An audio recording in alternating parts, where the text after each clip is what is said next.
Assalamualaikum Superahi yang setia, balik lagi nih di Koripedia. Kali ini kita akan membahas fakta Isra dan Mi'raj. Fakta yang terkandung dalam sejarah singkat Isra dan Mi'raj dalam hadis Islam adalah sejarah yang penting untuk diketahui oleh umat Islam. Karena banyak sekali hikmah yang didapat dalam peristiwa tersebut. Kejadian yang berlangsung pada 27 Rajab di tahun ke-8 kenabian ini merupakan peristiwa perjalanan suci Nabi Muhammad SAW. Dilakukan dari Masjidil Haram ke Masjidil Aqsa yang ada di Palestina, hingga naik ke Sidratul Muntaha di langit ketujuh dalam satu malam. Kalau dipikir, menurut logika pasti nggak masuk akal. Namun, umat Islam harus mengimaninya karena terdapat keterangan dari hadis yang sahih dan juga dari Al-Quran. Pengertian peristiwa Isra Mi'raj terdapat berdasarkan kajian sebagian besar ulama tafsir, bahwa peristiwa Isra Mi'raj adalah suatu peristiwa yang amat istimewa dan maha agung. Hal ini juga merupakan peristiwa yang amat dahsyat karena tidak pernah dialami oleh manusia-manusia sebelumnya. Rasulullah SAW menempuh perjalanan secepat kilat, lalu naik ke langit hingga Sidratul Muntaha. Isra artinya adalah perjalanan di malam hari. Secara istilah, Isra adalah perjalanan Rasulullah pada suatu malam dari Masjidil Haram di Mekah ke Masjidil Aqsa yang berada di Palestina. Sedangkan Mi'raj secara bahasa artinya naik. Namun secara istilah adalah naiknya Rasulullah SAW ke Sidratul Muntaha. Dalam sebuah malam selepas sholat Isya, Rasulullah SAW beristirahat sejenak lalu berbaring di Masjidil Haram. Kemudian beliau didatangi malaikat Jibril dan dada beliau dibelah. Setelah itu didatangkanlah buraq yang menjadi kendaraan beliau suatu Isra. Buraq satu akar kata dengan bar yang artinya kilat. Didatangkan kepadaku buraq, yakni seekor tunggangan berwarna putih, lebih tinggi dari keledai dan lebih pendek dari bigol. Ia meletakkan langkahnya sejauh pandangannya. Hadis riwayat Muslim. Setibanya di Masjidil Aqsa, beliau sholat 2 rakaat mengimami ruh para nabi. Usai sholat dan keluar dari Masjidil Aqsa, malaikat Jibril datang dan membawa 2 wadah minuman, berisi 1 susu dan 1 lagi berisi khamar. Rasulullah SAW pun memilih susu. Lalu Jibril berkata, "Sungguh engkau telah memilih kesucian." Setelah itu, Mi'raj pun dimulai. Dalam perjalanan menuju Sidratul Muntaha, Nabi Muhammad SAW dan malaikat Jibril singgah di 7 lapis langit, di mana setiap lapisnya beliau bertemu dengan arwah para nabi. Yaitu pada langit pertama, Rasulullah SAW bertemu dengan Nabi Adam alaihissalam. Pada langit kedua bertemu dengan Nabi Yahya alaihissalam dan Nabi Ishak alaihissalam.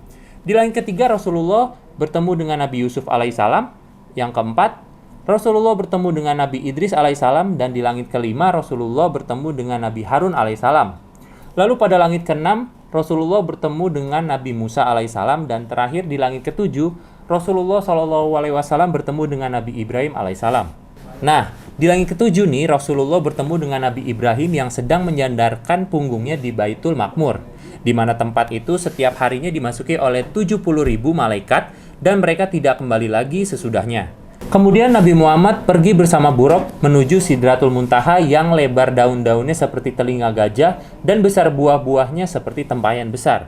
Tatkala perintah Allah Subhanahu wa taala memenuhi Sidratul Muntaha.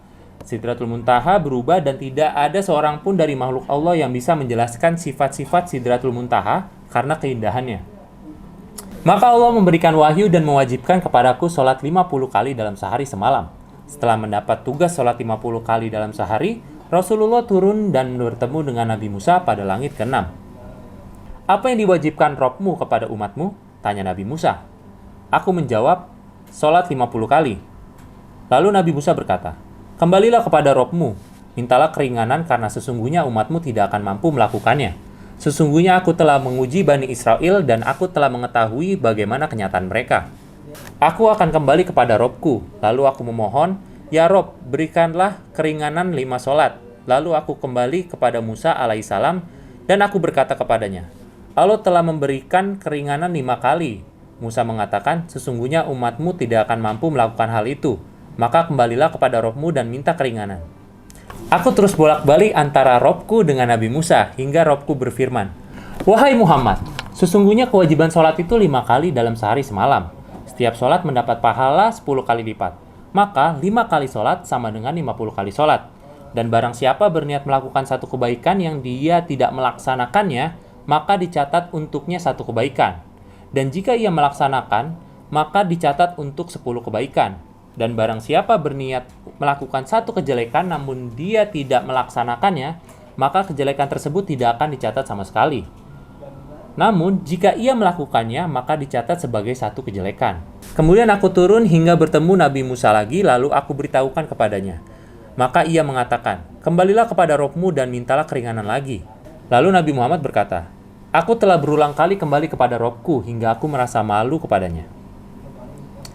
Dari cerita itu kita bisa mengambil bahwa hikmah peristiwa Isra Mi'raj ini ada beberapa hal.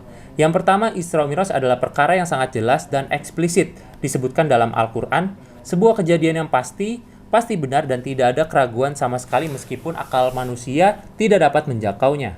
Yang kedua, saat sebelum perjalanan Isra Mi'raj dimulai, Rasulullah Shallallahu Alaihi Wasallam terlebih dahulu dibedah hatinya oleh malaikat Jibril dan Mikail untuk selanjutnya dicuci dengan air Zam-Zam 3 kali dan isinya hati mulia itu dengan hikmah dan iman. Pembedahan ini dilakukan sebelum memasuki inti cerita perjalanan Nabi Muhammad SAW. Diceritakan peristiwa Isra dan Mi'raj ini dalam waktu singkat telah tersebar luas kabarnya di masyarakat Mekah.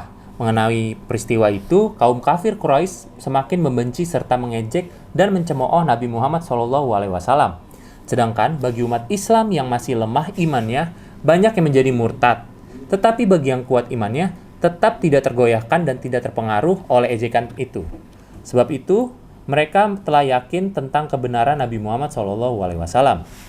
Cerita lain dari peristiwa ini, Abu Bakar As-Siddiq mempunyai sikap yang berbeda dengan yang lain. Setelah ia didatangi orang-orang yang masih ragu dengan peristiwa Isra dan Mi'raj, Abu Bakar mendatangi Rasulullah SAW dan meminta penjelasan langsung darinya. Setelah mendengar sendiri dari Rasulullah SAW, Abu Bakar As-Siddiq langsung menerimanya. Oleh sebab itu, Nabi Muhammad memanggilnya dengan sebutan As-Siddiq.